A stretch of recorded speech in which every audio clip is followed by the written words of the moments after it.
유럽 상황을 먼저 보시면은 미국은 손을 떼려는 분위기가 있습니다. EU가 미국의 공격 대상이에요. 현재 전쟁은 유럽과 러시아의 대리전으로 전환되는 분위기가 있어요. 미국이 빠지는 걸로 되고 있어요. 트럼프는 지금 아무 카드도 없기 때문에 거의 러시아의 처분만 바라는 상황 비슷하게 돼 있는데,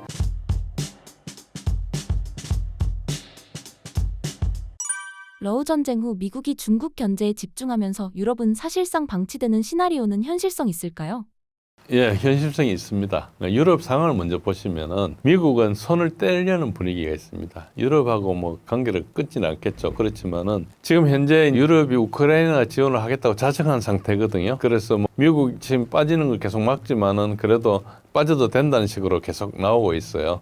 그래서 그런데 장비 지원은 뭐 할 수 있을 거예요. 그렇지만 정보 지원은 사실 불가능하거든요. 그래서 정보를 어떻게 할 거냐가 조금 문제인데 저게 오래 가지는 못할 겁니다. 이번에 전략 폭격기 공격 이런 거 할 때도 스타링크를 이용했느냐 말았냐 이런 이야기도 있고, 그걸 러시아에서 그때 통신 트래픽을 다 파악하고 있어요. 그래서 로컬 네트워크를 썼는지 아니면은 그 미국 자산을 썼는지 이런 것들을 이제 확인하는 거죠. 미국 자산을 썼다 그러면 이제 문제가 되는 그런 거죠. 아마 그걸 쓴 걸 증거가 있었던 것 같아요. 제 짐작에는 그렇고요. 어쨌든 나토를 운영하면서 사실은 모든 무기가 미국에 종속되는 구조를 가지고 있습니다. 각국이 막 개발한 것 같지만은 상당히 많은 부분들을 미국 시스템을 쓰거나 미국하고 연관되게 되어 있습니다. 그래서 킬 스위치를 미국이 가지고 있다는 그런 무기도 되게 많이 있죠. 심지어는 F-35도 그런 이야기도 있고 뭐 그랬죠. 그거는 이제 사실을 확인해 봐야 되기 때문에 우리가 그 이야기만 돌고 있는데요. 그런데 며칠 전에 메르츠 총리가 백악관 방문해가지고 타우루스 미사일 지원을 좀 하겠다 그러니까 트럼프가 거부를 했어요. 그리고 사실은 뭐 굉장히 메리츠가 가가지고 우리말로 똥구멍 핥아준다는 말이 있죠. 그런 정도로 이제 아부도 하고 막 했는데 사실은 백악관 방문해가지고 면담 시간이 30분도 안 됐어요. 그러니까 어째 보면은 겉으로는 나이스하게 했지만 속으로는 그냥 독일하고 관계를 또 잘 안 하려고 하는 그런 것도 있습니다. 그래가지고 뭐 트럼프 자기 할아버지가 독일 출신이니까 할아버지 출생 증명서 이런 거 가져와서 선물도 주고 별짓을 다 했는데요. 그게 힘들 겁니다 아마. 그리고 이제 우크라이나에서 자체 생산된 미사일이거나 뭐 이걸 타우루스 같은 걸 독일산이 아니라고 이렇게 하려고 그러는데, 그러니까 우크라이나 면허 생산 이런 거 하겠다 그러죠.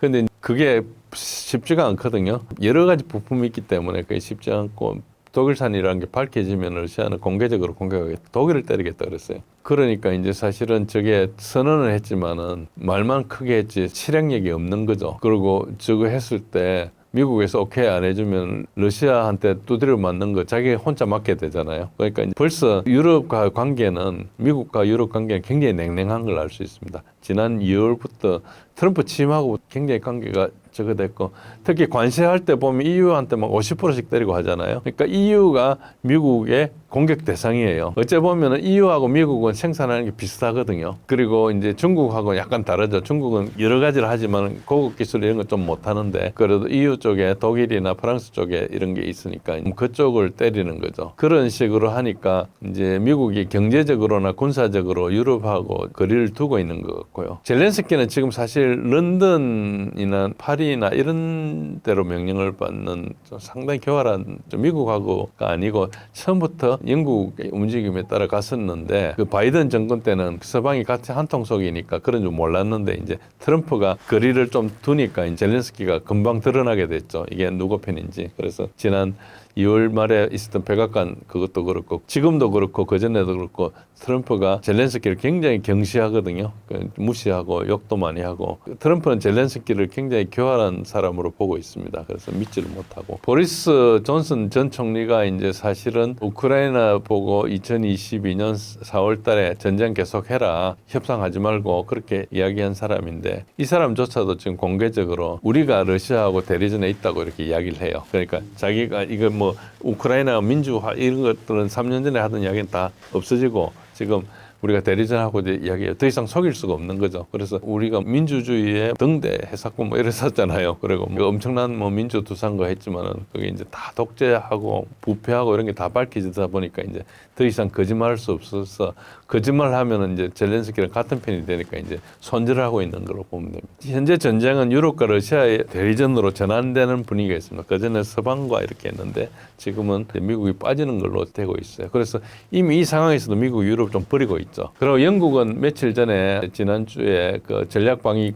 검토 보고서 2025라고 해서 스트래티직 디펜스 리뷰 뭐라는 걸 해가지고 우리 같은 국방백서 비슷한 걸 발표했는데 스타머가 세 가지 변화를 제시했습니다. 첫 번째가 전투 준비 태세를 강화하겠다는 것이고요. 두 번째는 이런 일들이 나토의 힘을 실어주는 거다. 세 번째는 우리가 혁신을 추진해야 되는데 이게 전쟁 수준으로 혁신을 가속화하자 이런 이야기를 했습니다. 그런데 그 이야기를 가만히 들어보고 그 문서를 보면은 그냥 군비 강화해서 전투 준비 태세 높이자는 거예요. 그러면 말은 그런 것 뭐 화려하게 하는데 내용은 별거 없고요. 그리고 제가 평가할 때는 저거 10년 걸려도 안 됩니다. 군대가 돈 붓는다고 되는 게 아니거든요. 우선 군을 강화하려면 군에 가겠다는 사람이 많아야 되잖아요. 그 군에 가겠다는 사람이 없어요. 군인들 월급도 높은 수준도 아니고 하니까 군대에 안 가는 거죠. 옛날에는 영국군에 뭐 특히 해군 같은 데 가는 거 엄청 자랑스럽게 생각하고 특히 특공대 이런 쪽은 엄청 높게 생각하고 그러는데 지금은 영국군이 한 50%도 못 채우는 것 같아요. 자기 편성 인원에. 특히 육군은 되게 어렵다 그럽니다. 그리고 이제 MIC가 이제 군산 복합체입니다. 밀리터리 인더스트리얼 컴플렉스인데 이게 지금 전투 준비 태세는 위협에 대해서 국민적 컨센서스가 있어야 돼요. 아 이게 위협이니까 우리가 지금 준비해야 되겠다 이렇게 생각하는데 우크라이나 전쟁이 일어나는데 영국하고 무슨 상관이냐 다들 그렇게 생각했거든요. 국민들은. 그러니까 이게 좀 말이 안 되는 걸 이야기하고 있죠. 그래서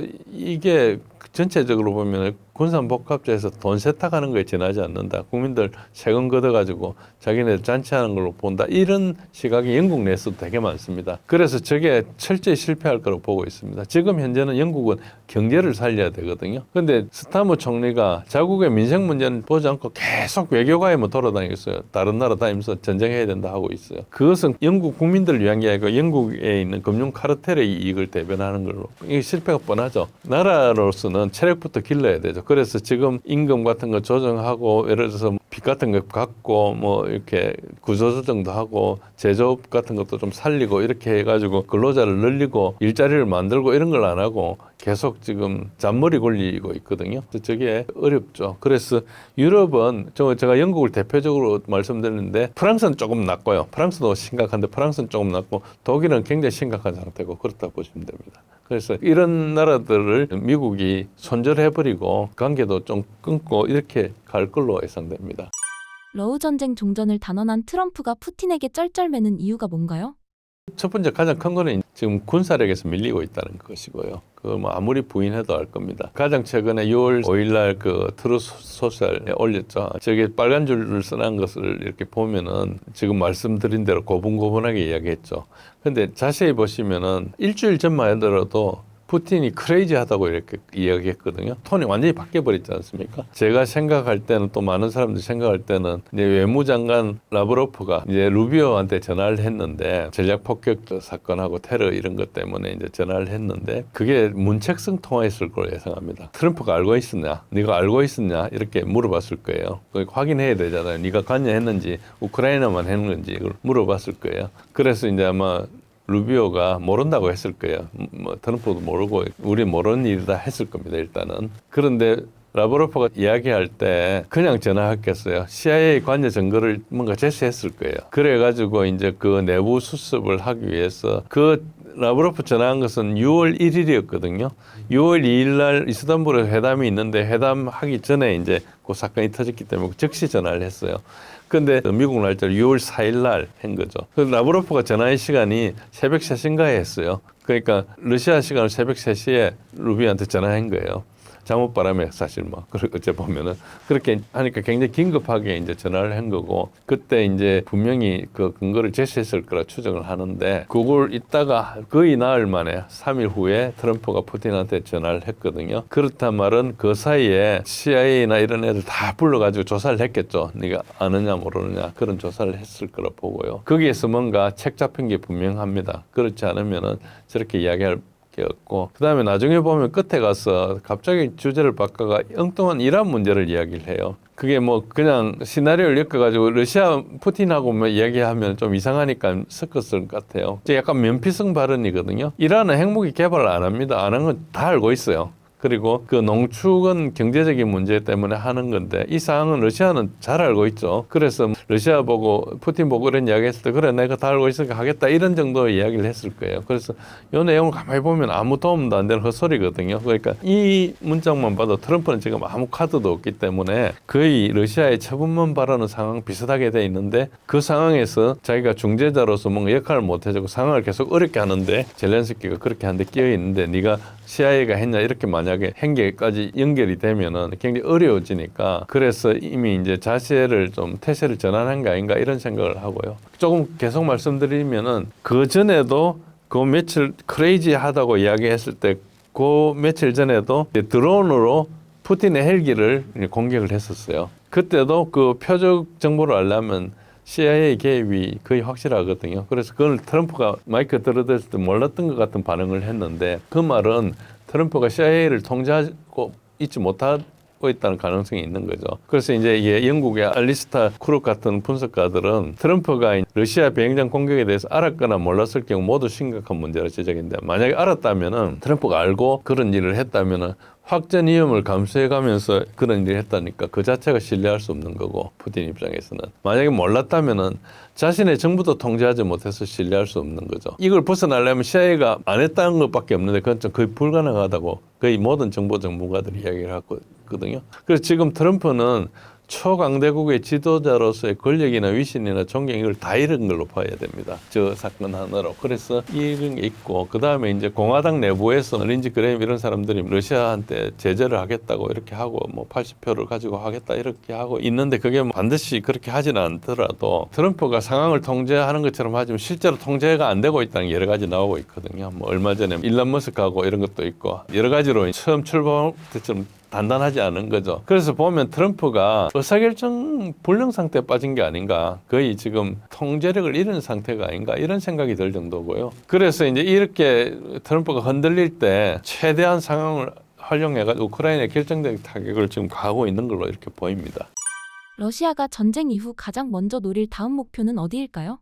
이게 사실 질문 자체가 잘못했다는 말씀을 좀 드리는 건데 그런 질문하시는 건 맞고요. 근데 이제 러시아의 확장주의 정책이라는 것이 지난 3년간 계속 그 내러티브였거든요. 근데 그 증거도 없습니다. 그리고 필요도 없어요. 그러니까 이게 전쟁은 다 돈 때문에 하는 거거든요. 자원이나 뭔가를 가지려고 하는 거죠. 기분 나빠서 전쟁하는 데는 없어요. 그러니까 이제 러시아 입장에 유럽 가가지고 뭐 약탈할 게 있습니까? 뭐가 있습니까? 거기 그 사람들은 아무것도 없는 거거든요.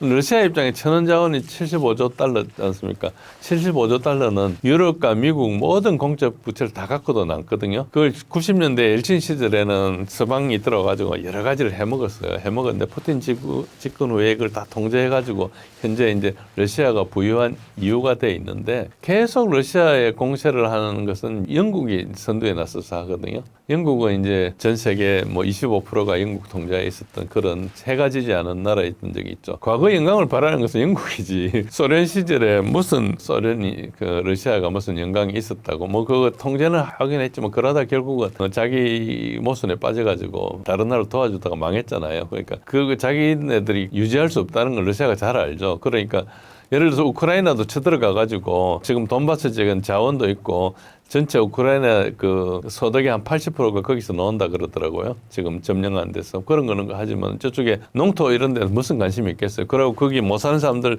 다 먹여 살려야 되잖아요.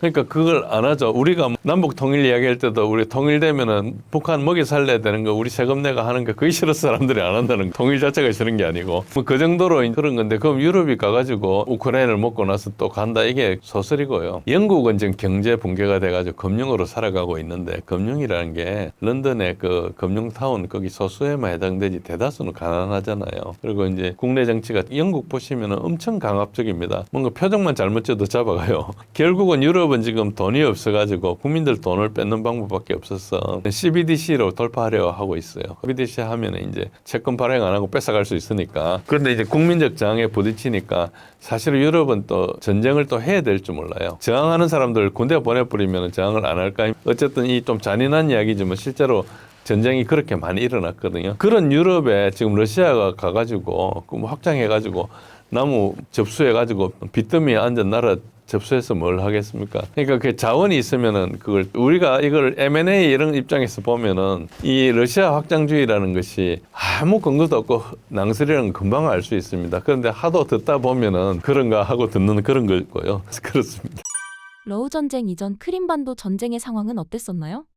크림 전쟁 할 때는 명분은 오스만 세력이 좀 약해지니까 러시아가 남아 정책했죠. 그러니까 지금도 터키하고 이제 러시아는 붙어 있잖아요. 그러니까 이제 이게 세력에 따라 움직이는 거죠. 유럽은 대부분 그렇습니다. 특별한 경계가 없기 때문에. 그런데 오스만 세력이 약화돼가 러시아가 남아 정책을 했어요. 그런데 그때 당시에 영국은 전 세계 제국을 건설한 슈퍼파워였거든요. 지금 미국보다 훨씬 강력했어요. 전 세계 25%를 지배했었고 인도는 몇백 년 동안 지배하고 있었고 전 세계 뭐 말레이시아 이런 데서도 200~300년 하고 뭐 그랬었죠. 그러니까 영국의 입장에서는 러시아의 남하는 영국의 지위를 위협하는 걸로 보는 거죠. 그래서 남하를 우려한 영국이 오스만 편을 들은 겁니다. 그래서 그때 당시에 뭐 몇 나라 있었어요. 뭐 프랑스하고 그때 몇 가지 지금 없어진 뭐 왕국인데 연합해서 이제 전쟁을 했죠. 촉발은 뭐 예루살렘에 있는 성지 관리권에 대해서 그때 예루살렘을 오스만이 장악하고 있었으니까 거기에 이제 그거를 정교한테 줘야 될 거 가톨릭한테 주는 바람에 싸움이 생겼는데 그건 핑계일 뿐이고 사실은 러시아를 견제해야 되는 거죠. 러시아를 견제하지 않으면 러시아가 덩치가 굉장히 크고 영국은 작은 나라니까 러시아 같은 나라가 그 식민지 같은 것도 다 장악할 수 있고 이러니까 항상 위협이 되는 거죠. 그런 상황에서 이제 전쟁을 했는데 러시아가 외교적으로나 군사적으로 열세가 패전을 했어요. 그래가지고 그 외교적으로는 오스트리아가 갑자기 중립으로 돌아서가지고 이제 러시아 혼자서 이제 다른 나라하고 싸워야 됐죠. 그리고 러시아는 물류 같은 게 좀 약해가지고 결국은 전쟁을 처음엔 좀 했는데 나중에 못했죠. 그래서 세바스톨 뭐 오랫동안 지켰다가 거의 다 망했고 전쟁보다 병으로 많이 죽었었는데 그때 나이팅게일도 나오고 그랬던 전쟁이죠. 전쟁 결과 이제 1856년에 파리 조약을 맺어가지고 맺은 상이 뭔가 러시아가 흑해 함대를 안 두겠다. 흑해를 중립화하겠고 다뉴브강 하구의 통제권을 박탈해버렸어요. 그래가지고 이제 또 형식상으로 오스만 영토를 보존해 주세요. 내가 먹는 게 아니고 오스만 걸 해준다 이런 식으로 했죠. 사실은 러시아 남하를 억제하는 그런 거였죠.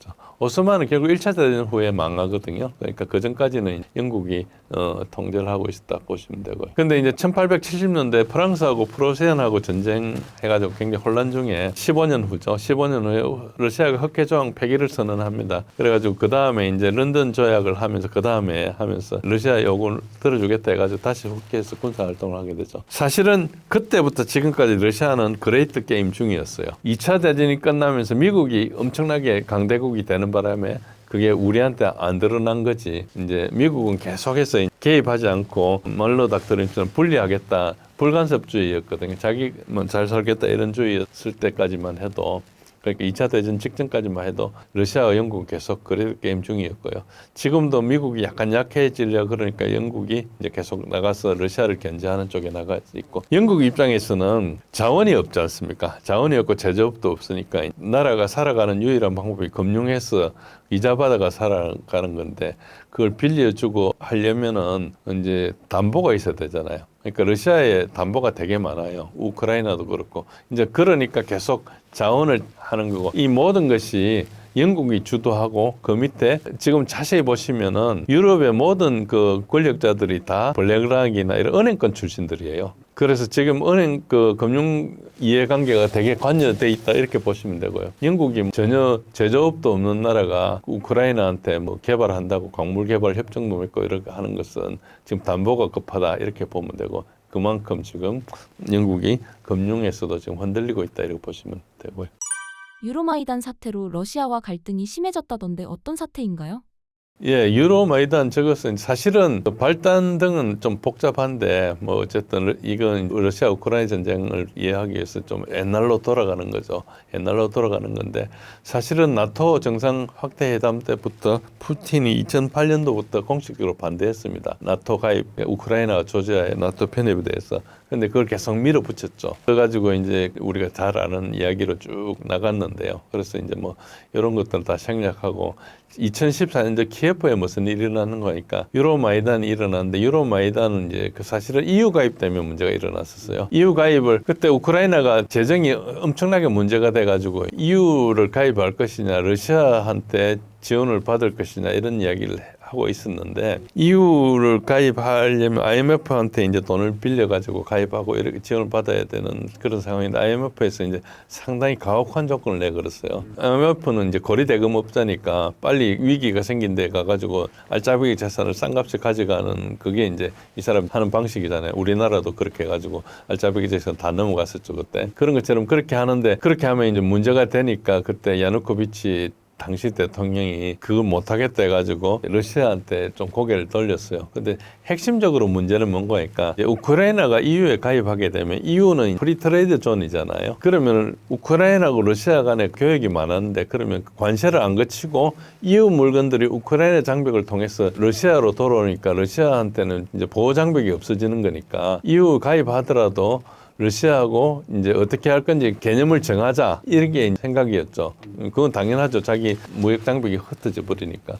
근데 그거를 이제 어떻게 몰아붙이는 거니까 러시아가 EU 가입을 반대하는 걸로 이렇게 몰아붙이고 해가지고 선동하고 이랬습니다. 그리고 요게 이제 소위 말해서 네오나치들을 동원해가 한 거죠. 그 주범이 누군가 하니까 빅토리아 눌랜드입니다. 지금 우크라이나 사태 가장 나쁜 사람 1번이 빅토리아 눌랜드고요. 그 밑에 2번이나 혹은 1번하고 비슷한 사람이 조지 소로스다 이렇게 생각하시면 됩니다. 그래서 이 사람들이 우크라이나를 흔들라 그러는데 이 네오나치들 어디 출신인가 하니까 거의 대부분이 폴란드 쪽에 살았던 우크라이나계예요. 과거에 우크라이나 나라가 한 번도 있은 적이 없거든요. 그러니까 19세기에 각국에서 민족주의가 발흥하니까 우크라이나 사람들이라고 하는 사람들이 이제 폴란드 사는 사람들이 민족주의 이렇게 독립 이런 걸 해가지고 국가도 세우고 막 몇 번 시도를 합니다. 하다가 그게 이제 바뀌는데 어쨌든 그래가지고 그때 뭐 스테판 반데라라는 이런 사람들이 있는데 그 사람 사실 나치하고 같은 사람인데요. 그래서 지금도 그 세력들을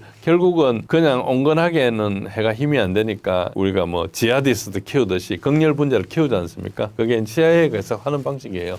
그래가지고 이제 이걸 했죠. 이걸 할 때 조지 소로스도 돈이 들어갔지만 우리가 얼마 전에 USAID 이런 데서 돈이 들어가고 해가지고 안에 이제 인플루언서들을 양성하고 돈도 대주고 이렇게 해가지고 이걸 했어요. 요거를 했던 사람이 누군가 하니까 핵심적으로 드미트로 야로시 2014년도 키예프에는 유로마이단의 행동대장이었어요. 그렇게 이제 이렇게 했습니다. 그래가지고 이 사람들이 네오나치랑 요즘 무슨 나치가 있냐 이렇게 생각하면은 이 문제를 전혀 이해할 수 없습니다.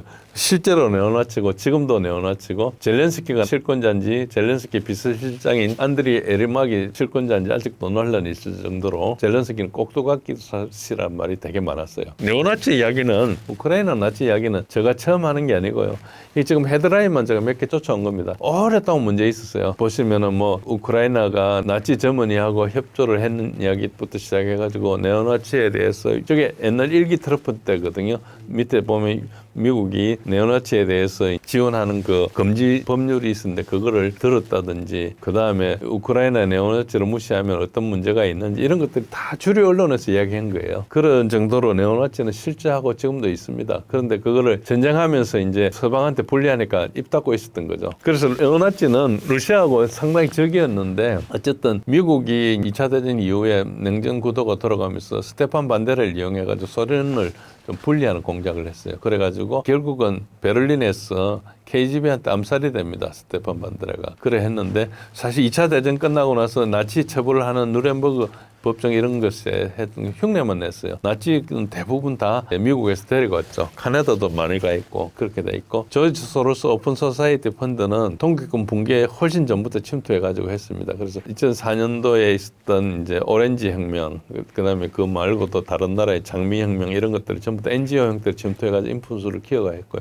그게 일론 머스크가 다지하면서 USAID를 까면서 그게 더 많이 드러나게 됐죠. 미국의 자본가들은 러시아하고 우크라이나의 올리가를 통해서 이제 장악을 시작한 거죠. 러시아에 자금 없으니까 돈 좀 대주고 장악하게 한 다음에 그걸 유지하게 정치권에서 뇌물 쓰고 해가지고 이렇게 쭉 갔는데 우크라이나는 견디지 못하고 이제 올리가가 지배하는 세상이 됐어요. 지금 30 몇 년 동안 우크라이나 독립하고 정치권에 있는 사람들 다 재벌 출신이거나 재벌의 영향에 있는 사람들이 있고요. 러시아는 옐친 시대를 엄청났는데 그 푸틴이 올라가가지고 다 그걸 통제해가지고 10년 동안 고생하고 그 다음부터는 지금 국력이 상승 중에 있죠. 그래서 반드시 푸틴을 제거해야지. 저기 지금 자금을 댄 블랙락이나 이런 데서는 푸틴 때문에 이제 손해본 게 되게 많거든요. 그래서 뭐 이를 갈고 있다고 이렇게 보시면 됩니다. 언론으로 잘못 알려진 우크라이나의 진실은 어떤 것이 있나요? 전쟁 자체가 푸틴이 쳐들어온 걸로 했는데 쳐들어온 건 맞습니다. 그러나 이게 젤렌스키의 실책이고요. 피할 수 있는 전쟁이었습니다. 그런데 처음에 보시면 당선되자마자 바로 드미트로 야로시가 나와가지고 젤렌스키가 70% 얻어서 당선됐거든요. 근데 와가지고 일주일 만에 신문 기자를 회견을 하면서 저렇게 합니다. 신임 대통령 젤렌스키가 우크라이나를 배신하면 자리뿐만 아니라 생명을 잃을 것이다. 대통령한테 이렇게 하는 거죠. 우리 지금 이재명 대통령이 당선됐는데 누가 나가지고 내 말 안 들으면 죽일 것이다. 이런 거하고 비슷한 거잖아요. 상상이 안 가는 이야기를 한 거죠. 그리고 굉장히 중요한 사건이 하나 있는데 2021년 3월 24일 날 바이든이 1월 20일 날 취임했기 때문에 2달 만에 크림과 돈바스 수복 결정을 합니다. 그 말은 뭔가 하니까 그 가서 전쟁할 준비를 해라는 걸 젤렌스키가 서명을 하는 거죠. 그 다음은 보리스 존슨 말을 듣고 특히 이스탄불 협상을 취소한 것이고요. 그렇게 젤렌스키가 여러 번 결정적인 순간에 전쟁을 택한 겁니다. 아까 이렇게 우리가 잘 모르는 드미트로 야로실자가 빨간 사격관에 폈는데 굉장히 젤렌스키보다 영향이 큰 사람이라고 보시고요. 그다음에 이제 르우전의 법적인 측면을 한번 말씀드릴 건데 이거는 특수군사 작전을 하기 위해서 어떤 근거로 들어갔느냐 하면은 결국은 돈바스 전쟁을 하면서 2014년부터 2022년 사이에 8년간에 한 14,000명 정도의 민간인이 죽었어요. 그거를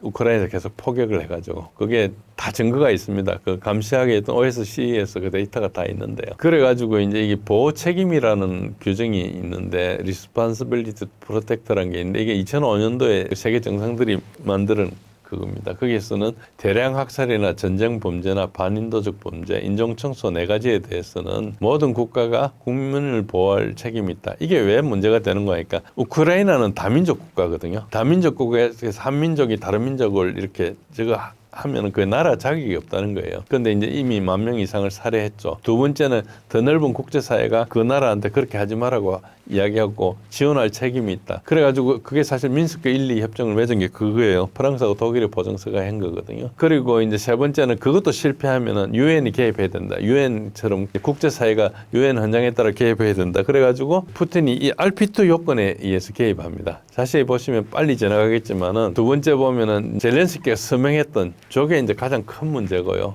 빨간 것들이 다 문제가 됩니다. 그래서 이제 돈바스 지역에 포격을 강화하는 게 2021년 3월 24일 서명을 하고 그해 12월까지 계속 포격을 강화해요. 수복해라고 명령을 했으니까 이제 포격을 강화했죠. 그래서 이제 그렇게 하지 말라고 계속 이야기를 했는데 그렇게 했고 그 다음에 2022년 2월 24일 날 전쟁이 일어나는데 16일 날부터 포격을 2차 강화를 해요. 오른쪽에 보시면은 포격 숫자가 막 40배씩 늘어납니다. 굉장히 급증합니다. 그래가지고 이제 계속 도발을 한 거죠. 그래서 러시아는 어떻게 했는가 하니까 이 보호 책임 요건을 발동해가지고 정당성을 확보하고 그 다음에 돈바스 공화국 루간스크 공화국하고 상호 지원 조약을 서명하고 그걸 그 다음 날 비준을 받고 그 다음에 그 비준에 의해서 그 다음 날 두 공화국에 지원을 요청해가지고 이렇게 가는 거예요. 그런 식으로 해서 한 겁니다. 그래서 결국은 우크라이나의 인종청소 사태에 개입한 겁니다. 이거는 똑같이 그 전에 코소보에서 세르비아계 인종청소 때문에 개입한 거 코소보 전쟁이 그거지 않습니까? 그거 똑같은 논리로 들어간 겁니다. 이걸 이야기하면은 말이 안 되니까 보도를 안 한 거죠. 그런 상황을 보시면 됩니다. 러우 전쟁 이후 우크라이나는 어떻게 될 것으로 보시나요? 우크라이나는 없어질 걸로 봅니다. 우크라이나 내부는 이렇습니다. 지금 폭발이 일어나고 있는데요. 많은 군 지도부는 사실상 전쟁에 패배했고 러시아군이 언제든지 영토를 점령하는 건 시간 문제라고 생각하고 있고요. 지금 우크라이나 내부의 탈영병 증가나 진집 전 영상이 텔레그램 이런 데 보시면 금방 찾을 수 있습니다. 계속 나오고 있고요. 옛날에는 잡혀가는 것을 그냥 도망가고 그러는데 지금 사람들이 와가지고 징집하는 사람들을 이제 막고 이렇게 하고 있죠. 그리고 사실 제 영상에 보여주기 부적절해서가 여기 영상에 안 올렸는데 후퇴하는 우크라이나 병사를 총을 쏘아 죽입니다. 그 영상이 많이 있어요. 그 총을 쏘는 사람들은 서방에서 온 용병이라는 사람들이 하는 거죠. 사실은 나토 군이 우크라이나 군복을 입고 와가지고 이제 우크라이나 병사 달을 한번 쏘는 거라고 볼 수 있습니다. 그런 현상이 되게 많고 굉장히 많은 포로들이 증언을 하고 있어요. 우크라이나 포로들이. 그러니까 이게 사실 우크라이나 병사들도 싸우고 싶어 싸우는 게 아닌 거죠. 그러니까 우크라이나 사회가 혼란과 불만이 고조돼가지고 전쟁이 지금 교착 상태인데 젤렌스키 지도부가 협상을 거부하는 데서 불만이 되게 많습니다. 우크라이나 내부에 빨치산도 되게 많고요. 러시아는 새로운 협상 테이블에서 이제 계속 납불 조건을 제시할 걸 시사하지만은 지금 어떤 양보도 거부하고 있습니다. 젤렌스키가 거의 대안이 없는 상태로 상태로 지금 가고 있어요. 그 히틀러처럼 뭐 자살하지 않을까 생각도 하고 있고요. 최근에 아까 말씀드린 대로 우크라이나 시체 거부 사건이 있었거든요. 그러니까 6월 2일 날 협정을 맺어가지고 6월 2일 날 이제 그 이스탄불에서 우크라이나하고 러시아 만났을 때 서로 간에 이제 협상 조건은 제시하고 그게 뭐 문제가 됐어요. 협상 조건 중에 우크라이나가 러시아한테 준 거하고 우크라이나가 서방에 준 거하고 문구가 좀 달라가지고 문제가 되기도 하고 했는데 젤렌스키가 거짓말한 거죠. 그렇기도 한데 가장 큰 것은 그 위에 기사가 2개가 있는데 우크라이나가 약속된 장소에 나가지고 자기 전사자 유해를 인수를 안 하는 거예요. 그래가지고 그걸 가지고 이제 외교부 대변인이 또 이제 이것은 결국 자기 스스로 인정 학살 같은 거다 이렇게 이야기를 하기도 하고 그랬어요. 그런데 왜 접수를 안 하는가 하니까 2가지가 있는데 첫 번째 시체를 접수하면은 그동안 우크라이나 손실에 대한 거짓말이 탄로나거든요. 젤렌스키는 우크라이나가 전사자가 4, 5만 명이라 그랬고 러시아는 뭐 80만 명인가 그랬잖아요. 그렇게 이야기를 했는데 러시아로부터 받은 시체만 12,000명 이상 되는 거죠. 그러니까 저게 4, 5만 명이라는 게 좀 말이 안 되는 거죠. 현재 적십자사에 요청한 우크라이나 실종자 수가 52만 명입니다. 적십자에 나와 있어요. 그런데 이제 그 우크라이나 국민들 그거 조사 안 해보니까 모르죠. 일단 그게 이유고요. 두 번째는 시체를 접수하면 그동안에 시체가 없으면 실종 상태인데 시체를 접수하면 사망으로 처리되지 않습니까? 유가족한테 36만 불에 7만 불을 주게 돼 있어요. 그러니까 6천 불을 접수하면 20억 불이 넘어 남아가죠. 지금 우크라이나가 디폴트 상태거든요. 돈이 없는 상태죠. 그러니까 저게 접수할 수가 없는 겁니다. 법을 만들든지 변경을 하거나 해야 되는데 그리고 실종돼 있을 때하고 사망으로 처리됐을 때 국민들 반응이 다르거든요. 그러니까 저게 감당할 수 없는 상태로 이렇게 일이 계속 커지고 있는 거예요. 지금 이게 냉동된 시체입니다. 뭐 영하 18도에서 24도까지 냉동해가지고 가져왔거든요. 벨라루스하고 우크라이나 국경에 가져왔어요. 이게 1212기고요. 뒤에 나머지는 기차로 계속 오고 있는데 지금 접수를 안 하니까 이렇게 지금 며칠째 지금 기다리고 있습니다. 접수해가라고. 근데 뭐 안 하죠. 그래가지고 이 영상은 아마 서방 언론에서 못 볼 겁니다. 이게 뭐 독립 언론 들어와서 하는데 서방 언론에서 저를 보셨는지 모르겠는데요. 거의 지금까지로 보면 저런 걸 보도 안 합니다. 그러니까 이게 얼마나 난처하고 이상한지 알 수 있고요. 그 다음에 굉장히 중요한 것은 우크라이나가 더러운 전쟁을 개시했다는 건데 왼쪽에 있는 게 워싱턴 포스트에 있는 기사입니다. 한 3일 전에 나온 기사인데요. 워싱턴 포스트의 데이비드 이그나시우스라는 사람인데 아시는 분은 아시겠지만 저 사람이 CIA의 대변인 같은 겁니다. 저 사람 이름으로 기사가 나오면 다 CIA 말이라고 생각하시면 됩니다. 우리가 마우스피스라 그러죠.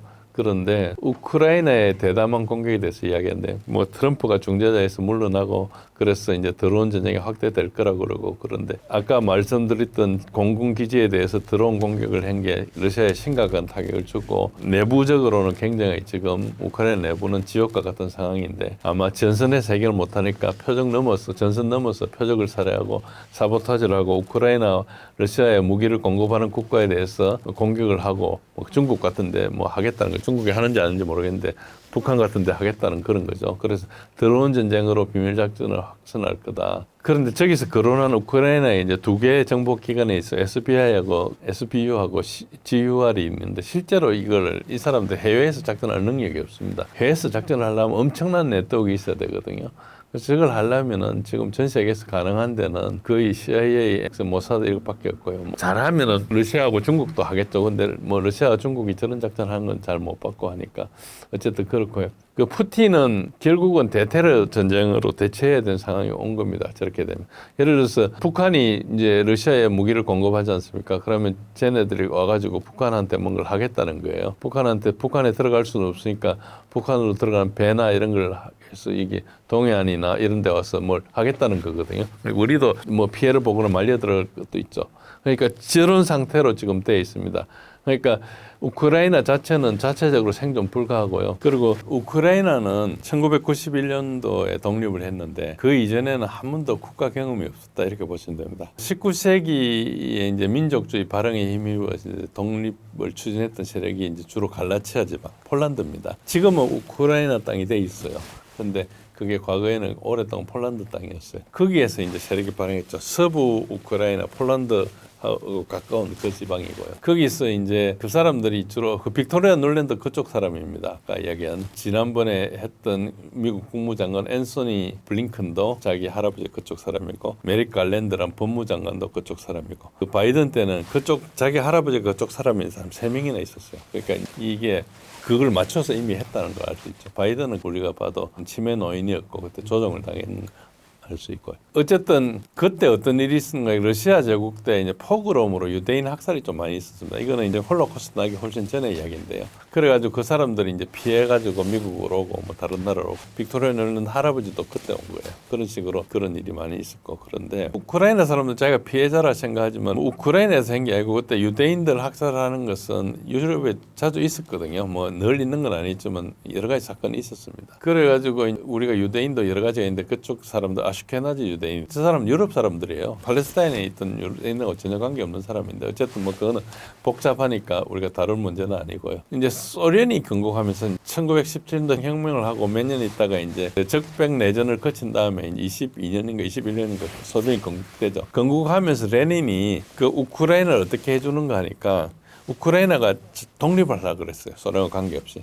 그렇게 하지 말고 처음에 이제 국가가 형성되면서 체도 약하고 하니까 같이 들어와라. 그래가지고 우크라이나 소비에트 소셜리스트 리퍼블릭을 하나 만들어요. 그런 걸 그 세 개를 만들어 그걸 합쳐가지고 유나이티드 소비에트 소셜리스트 리퍼블릭이 되는 거예요. 그러니까 소련이 그렇게 생기는 거거든요. 소비에트 연방이라는 거예요. 그러니까 이제 우크라이나는 독립은 했지만은 소련에 들어와 있는 거죠. 그러니까 이제 나중에 소련이 갈라지면서 우크라이나 독립을 한 거는 맞는데 어째 보면 거저 독립을 얻은 거거든요. 그런데 이제 그 사이에 또 여러 가지 뭐 소련의 집단 농장 정책 이런 게 폐해가 생겨가지고 굶어 죽기도 하고 이런 게 많이 생기는데 그 우크라이나가 굉장히 옥토였는데 그 농부들이나 이런 사람들이 이제 저 정책에 반대하다가 나중에 여러 가지 피해가 생겨요. 그런 걸 다 소련 정부로 돌리고 러시아 탓으로 돌리는데 러시아 정책 탓으로 전역에서 다 그런 일이 발생했거든요. 그래서 사실 이게 인종 간의 감정 이것은 누가 부추기기 마련인데 객관적으로 보기 좀 힘들죠. 독립 이후에는 조지 소로스가 부추겼다고 보면 되고요. 그 전부터 조지 소로스가 들어갔습니다. 저게 굉장히 오래됐어요. 냉전 시대에 들어갔다 그러더라고요. 근데 어쨌든 조지 소로스가 저기 무슨 자기가 오픈 소사이어티 펀드 이런 것을 자선한다고 생각하면 안 되고 저 사람들 다 돈 벌려고 하는 거예요. 자기가 러시아를 점령하기 위해서 주변에 분쟁을 일으킨 거예요. 자본을 가진 사람들이 하는 거지 그냥 하는 건 아니고 조지 소로스가 뭐 제조업을 가진 것도 아니고 순전히 금융하는 데다 기본적으로 로스차일드나 이런 데라고 같은 네트워크라고 보면 됩니다. 지난 30년간 우크라이나 정치를 보면은 다민족 국가를 경영할 능력이 없어요. 자기 민족끼리를 어떻게 할지 모르겠지만 다른 민족, 러시아계나 헝가리계나 폴란드계에 대해서 굉장히 차별을 많이 해요. 그리고 가장 부패한 나라고 우크라이나는 차라리 폴란드나 헝가리, 러시아가 분리하는 게 나을 거다. 저는 논의가 되고 있을 겁니다. 상당히. 우크라이나는 굉장히 자체적으로 생존이 불가능한 나라다. 그렇게 보시면 되고요. 그래서 더러운 전쟁하고 이런 식으로 해가지고 하려는데 그게 오래 가지를 못할 겁니다. 그게 처음에는 저걸 할 때는 계속 민주주의 뭐 러시아를 무슨 독재 정권 이렇게 했는데 계속 이제 드러나면서 이제 그게 불가능한 상태가 오죠. 내러티브는 그게 한계입니다. 한번 들통나면 안 되는 문제가 발생합니다. 신사임당 구독자분들께 한마디 부탁드립니다. 맞서 보면 이런저런 이야기를 많이 했는데요. 조금 이게 좀 복잡하다 보니까 뭐 이런 이야기도 있고 또 언론하고 좀 다른 이야기니까 처음 듣는 분도 계시고 또 많이 아는 분도 계시고 할 겁니다. 그래서 뭐 특별한 내용이라기보다는 최근에 일어난 사태에 대해서 이해하시고 그리고 앞으로 어떻게 이해하시는데 좀 참고가 됐으면 좋겠고요. 약간 객관적인 시각으로 이렇게 봐주시면 좋겠습니다. 감사합니다.